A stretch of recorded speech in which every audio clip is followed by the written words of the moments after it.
तो आपने दो चीजों का ध्यान रखना है। वो क्या है कि आप गरीब हो या अमीर हो। अब मैं ये ओपनली बोलने वाला हूं, कोई भी बच्चा जज ना करे इस चीज को। ठीक, मैंने गरीब बच्चों के लिए क्या बोला कि आप ऑनलाइन प्रीफर करो, अमीर बच्चों के लिए क्या बोला, ऑफलाइन प्रीफर करो। अब ऑफलाइन का जाते हो तो वहां पे नेन मटक्का चल सकता है, तुम्हारा रिलेशन भी चल सकता है, क्योंकि इस दौरान आपके हार्मोन बहुत तेज होते हैं। तो अगर टीचर की समझ आ रही है तो वहीं पे टिकना, अगर समझ नहीं आ रही है तो चेंज योर टीचर। ये मैं आपको अच्छे से खुले में बोल रहा हूं, ठीक है। और मैं कोई चल सकती कहाँ चलेगी, ऑनलाइन में आराम से बैठ के देख रहा, हाँ 2-2 घंटे का लेक्चर, फिर रस किया, फिर 2 घंटे का आया, फिर 2 घंटे का आया। तो एक चीज़ याद रखना, अगर आप गरीब हो, ऑनलाइन चूज कर रहे हो, तो अपने एरिया का जो सबसे इंटेलिजेंट टीचर होगा ना, उसको साथ में रख लेना। बात समझ आई कि नहीं है? क्योंकि आप चाहते हो कि आपकी सिलेक्शन दूंगा, कि अगर सिलेक्शन चाहिए नीट या जेईई में, तो काम आपने एक करना है, पूरे साल पढ़ना है हार्ड वर्क और कंसिस्टेंसीज के साथ। बस hard work beats the talent if talent does not work hard. कि जो हार्ड वर्क होता है वो टैलेंट को हरा देता है, अगर टैलेंट अच्छे से काम ना करे। हाय एवरीवन, अस्सलाम वालेकुम वरहमतुल्लाहि वबरकातुहू, नमस्ते, सत श्री अकाल, के हाल है? रुखसाना, फरजाना, बशीर, नजीर, मुदस्सिर, मुबशिर, रोहन, करण, रवि, सरदीप सिंह, हरभजन सिंह और मेरे प्यारे बच्चे गुड्डू, क्या हाल है? सब बढ़िया, सब बढ़िया। सर क्या कर रहे हैं? सर अभी अभी पेपर खत्म हुए हैं या अशरफ जी का मैथ का पेपर अभी रहता है? बहुत सारे बच्चे मेरे से ये सवाल कर रहे थे। जैसे बशीर ही रात को मुझे पूछ रहा था फोन करके, सर मैं कहां जाऊं, मैं ऑनलाइन कोचिंग लूं या ऑफलाइन कोचिंग लूं? ये मेरे दिमाग में बहुत बड़ा सवाल है। देखो मेरी बात ध्यान से समझना, जो चीज आज मैं बताऊंगा वो मैं दिल से बताऊंगा, अपने एक्सपीरियंस से बताऊंगा, क्योंकि मैं जो बताने वाला हूं वो सत्य बताने वाला हूं, ठीक है। मैं मतलब कोई भी मैनिपुलेशन नहीं है, और कोई भी मतलब मुझे मेरा किसी भी अदारे से कोई लेना देना नहीं है। जो है मैं अपने सीनियर जो मेरे बच्चे पढ़ के गए हैं यहाँ से, मैं उनके एक्सपीरियंस से बोलूँगा, या जो टॉपर्स बात करते हैं मेरे साथ बात करते हैं, जो सीनियर्स हैं वो जो बात करते हैं, उसके मुताबिक मैं आपको अच्छा सजेशन दूंगा। मेरी बात ध्यान से समझना, जब आप कोचिंग ज्वाइन करते हो तो आपने दो चीज़ों का ध्यान रखना है। वो क्या है कि आप गरीब हो या अमीर हो। अब मैं ये ओपनली बोलने वाला हूं, कोई भी बच्चा जज ना करे इस चीज को, ठीक है। सोसाइटी में ऐसा ही है, कुछ गरीब होते हैं, कुछ अमीर होते हैं। बात समझ आई कि नहीं? ऐसा है, ठीक है। बशीर साहब अमीर है, अशरफ साहब गरीब है, ऐसा है। अगर आप गरीब हो तो आप में प्रॉब्लम क्या है? आप में प्रॉब्लम नहीं, मैं बोल रहा हूं किस्मत है, दैट इज पैसे कम है, फाइनेंशियल कंडीशन इतनी अच्छी नहीं है। और अगर आप ऑफलाइन के लिए जाओगे तो वो बर्डन रहेगा अपने माँ बाप पे। और जब आप प्रिपरेशन कर रहे होगे तो ड्यूरिंग प्रिपरेशन आपके दिमाग में ये ख्याल आएगा कि यार मैंने 1,80,000 1,60,000 पूरे साल का खर्चा है। तो दिमाग में कंफ्यूजन रहेगा, पूरा ध्यान इधर पैसों की तरफ होगा, आपकी स्टडीज की तरफ नहीं होगा। और एक टेंशन भी क्रिएट रहेगी, जिसकी वजह से आपके दिमाग में ऐसा आ सकता है कि यार मैं 7/7 कोई और दूसरा काम कर लूं। ये रियलिटी है, रियलिटी। बात समझ है कि नहीं? और दूसरी तरफ है अमीर बच्चा, पैसे ज्यादा हैं, फाइनेंशियल कंडीशन अच्छी है, और जब वो 1 लाख क्या 10 लाख का भी कोई बैच लेगा ना, उस पर कोई भी फाइनेंशियल बर्डन नहीं आने वाला। तो मैं सीधा सीधा आपको ये बोलूंगा कि अगर कोई गरीब बच्चा है तो वो ऑनलाइन प्रीफर करे, ऑनलाइन प्रीफर करे, और जो गरीब बच्चा है वो ऑफलाइन प्रीफर करे। और मेरी बात ध्यान से समझना, ऑनलाइन ऑनलाइन आप चेक कीजिए। यूट्यूब से कोई अच्छा टीचर आप पसंद आता है तो उससे पढ़ना शुरू कर दीजिए। कोई बैच खरीदना है तो बैच आपको पता है 4500 रुपए का आता है, 5000 का आता है, ठीक है। तो वो बैच खरीद ले और उससे पढ़ना शुरू कर दे। इससे क्या हो जाएगा, उसके माँ बाप पे बर्डन कम हो जाएगा। और मैं बहुत अच्छे से सजेस्ट करूं, मुझे कोई भी शर्म नहीं है इस चीज को लेके, मैं भी टीचर हूं, बाकी सारे भी बहुत सारे टीचर हैं, टीचर अच्छे से मेहनत करते हैं, नो डाउट अबाउट इट। हर एक टीचर मेहनत करता है, मेहनत करके पढ़ाता है। ऑनलाइन टीचर हो या ऑफलाइन टीचर हो, वो मेहनत करके आएगा, 100% अपनी प्रिपरेशन रखेगा और बच्चों को बेस्ट देने की कोशिश करेगा। तो ऑनलाइन और ऑफलाइन टीचर्स में कोई भी ज्यादा बड़ा फर्क नहीं होता। ओके, बात समझ आ गई? अच्छा, मैंने गरीब बच्चों के लिए क्या बोला कि आप ऑनलाइन प्रीफर करो, अमीर बच्चों के लिए क्या बोला, ऑफलाइन प्रीफर करो। अब ऑफलाइन का मरना यह है कि आपके एरियाज में बहुत सारे ट्यूशन सेंटर खुल गए हैं, XB YB ZB, ठीक है। आप अगर सिलेक्शन मतलब आप चाहते हो कि मुझे ऑफलाइन जाना है, अमीर हो तो तब, ठीक है। अगर अमीर हो तो तब जाना है तो आप पहले कोचिंग जाते वक्त कोचिंग जाते वक्त आप उसका रिजल्ट चेक करो, ठीक है। रिजल्ट कैसे चेक करना है, देखना है हर 100 में से कितने बच्चे सिलेक्टेड है, हर 100 में से।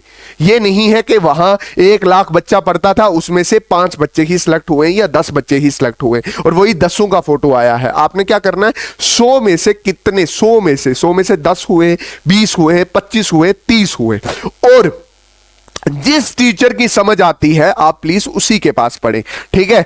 बाद में आपके लिए बर्डन बढ़ेगा, जब बड़े बड़े टॉपिक आएंगे तब आपको चीजें आसानी से नहीं समझ आएंगी, ठीक है। आप क्या कीजिए, ऑफलाइन के लिए टीचर्स हर कोचिंग सेंटर में जाइए, वहां पे डेमो क्लासेस लीजिए पहले, ठीक है। डेमो लेने के बाद अगर आपको टीचर की समझ आ रही है तो प्लीज वही सेंटर चूज कीजिए। बात समझ आई कि नहीं है, किसी भी इंस्टीट्यूट के नाम के पीछे नहीं भागना है। बात समझ आई कि नहीं है, कि वो इतना बड़ा नाम है वहां पे ज्यादा पढ़ाई ना। मैं कुल मिला के बोलूं, एट द एंड जो आपकी सिलेक्शन होगी वो आप पे डिपेंड करेगी।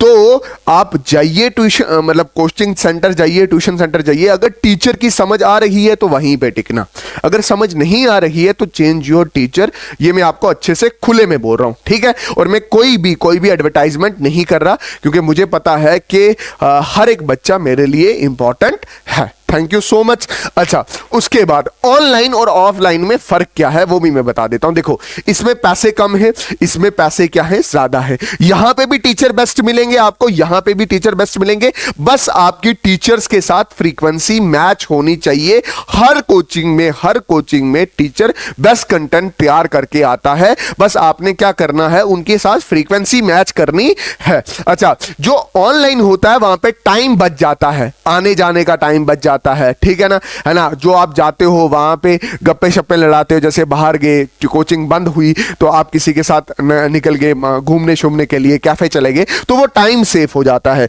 यहां पे टाइम बहुत सारा वेस्ट होता है, ऑफलाइन के लिए बोल रहा हूं, ठीक है।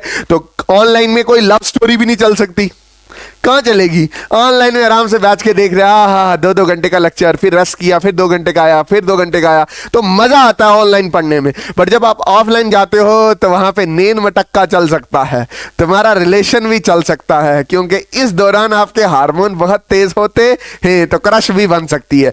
तो यहां पे भी आपका टाइम वेस्ट हो सकता है। यहां पे टीचर के साथ लाइव इंटरेक्शन नहीं होते, आपके डाउट्स रह सकते हैं ऑनलाइन में। बट मैं आपको अच्छे से बोलूं, टीचर आपके 80% कंसेप्ट आपको दे के जाता है, कोशिश करता है। अगर आप उसको अच्छे से सुनोगे आपको डाउट्स आएंगे ही नहीं। अच्छा टीचर होगा, डाउट्स आएंगे ही नहीं। और एक चीज याद रखना, अगर आप गरीब हो, ऑनलाइन चूज कर रहे हो, तो अपने एरिया का जो सबसे इंटेलिजेंट टीचर होगा ना, उसको साथ में रख लेना। बात समझ आई कि नहीं है, क्योंकि आप चाहते हो कि आपकी सिलेक्शन हो, तो किसी समझदार का सर पे हाथ होना बहुत ज्यादा जरूरी है। बात समझ आई कि नहीं है। तो ये मैंने ऑनलाइन के लिए बता दिया, ठीक है। और मैंने बोला अच्छे से सुनोगे, अच्छे से पढ़ोगे तो ये वाले जो डाउट्स हैं ये नहीं आएंगे, सच्ची बोल रहा हूं। और नो लाइव इंटरेक्शन, आप टीचर से ऐसे लाइव बात नहीं कर पा रहे हो, मतलब मेरे से लाइव इंटरेक्शन आपकी नहीं हो रही है। बात समझ आई कि नहीं आई। तो वो थोड़ा दिक्कत करेगा, बट वो थोड़ा दिक्कत करेगा, कुछ नहीं होता। आप चूज कीजिए, आपको अगर पूरा समझ आ रहा है, कंसेप्ट समझ आ रहा है, आपको लाइव इंटरेक्शन की जरूरत ही नहीं है। बात समझ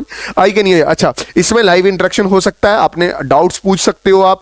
बट एक चीज याद रखना, बहुत सारे बच्चे हैं, आपने उमर की कहानी सुनी होगी, है ना, उमर की कहानी सुनी है ना, एमबीबीएस स्टूडेंट है, पेंट करता था, सुबह सेब उतारने जाता था। बात समझ आई कि नहीं आई। तो अगर वो कर सकता है तो हर एक बच्चा कर सकता है। कितने सारे ऑफलाइन जाते हैं यार, कितने सारे ऑफलाइन जाते हैं, बहुत सारे ऑफलाइन जाते हैं, होते हैं सिलेक्शन नहीं होता। कितने सारे ऑनलाइन जाते हैं, और जो अगर टिक गए सिलेक्शन हो जाएगी। बात सारी टिकने की है। बात समझे कि नहीं है। ये नहीं है कि मैं इधर चला जाऊंगा सिलेक्ट हो जाऊंगा, इधर चला जाऊंगा सिलेक्ट हो जाऊंगा, इधर चला जाऊंगा सिलेक्ट हो जाऊंगा, इधर चला जाऊंगा सिलेक्ट हो जाऊंगा, इधर चला जाऊंगा सिलेक्ट हो जाऊंगा ना। बात है आपके हार्डवर्क की, आपकी कंसिस्टेंसी की, आपकी टिकने की। जो एंड तक टिकेगा वही फोड़ेगा। बात समझे कि नहीं, चाहे वो जेई हो, नीट हो, दुनिया का कोई भी एग्जाम हो। बात समझे कि नहीं है। तो एट द एंड एक सजेशन दूंगा कि अगर सिलेक्शन चाहिए नीट या जेई में, तो काम आपने एक करना है, पूरे साल पढ़ना है हार्डवर्क और कंसिस्टेंसी के साथ, बस। समझ आया कि नहीं। जितना मर्जी अच्छा टीचर क्यों ना हो, आपको 25% दे के जाएगा, और ये जो 75% बाकी है, you have to add on it। समझ आया कि नहीं आया? समझ आया कि नहीं है? वो बहुत बड़ी एक साइंटिस्ट है, उनकी कहावत है क्या, hard work beats the talent if talent does not work hard. कि जो हार्ड वर्क होता है वो टैलेंट को हरा देता है अगर टैलेंट अच्छे से काम ना करे। तो मिलते हैं किसी और नई वीडियो में, तब तक के लिए अल्लाह हाफिज, अल्लाह राखा, शुभ रात्रि। अच्छा एक चीज और बोलनी थी, होप आपको ये इंफॉर्मेशन अच्छी लगी होगी। मैंने दिल से बताई है ये सारी चीजें, ठीक है, दिल से मानना भी, ठीक है। और जो चीजें मैंने आपको बोली हैं वो दिमाग में रख के अपना कोचिंग सेलेक्ट करना, ऑनलाइन या ऑफलाइन। मैं बोल रहा हूं कि अगर यूट्यूब पे भी कोई अच्छा पढ़ाने वाला मिल जाता ना, उसी को पकड़ लो, ठीक है, जिसको आपको लगता है कि हाँ ये हमें वहां तक ले जा सकता है जहां तक हम जाना चाहते हैं, तो उसी को पकड़ लो, ले जाएगा। समझ आया कि नहीं? और बहुत सारे ऐसे एग्जांपल्स भी हैं जो सामने नहीं आते बट सेलेक्ट होते हैं। समझ आया कि नहीं? मिलते हैं किसी और नई वीडियो में, तब तक के लिए अल्लाह हाफिज, अल्लाह राखा, शुभ रात्रि, जय हिंद, वंदे मातरम।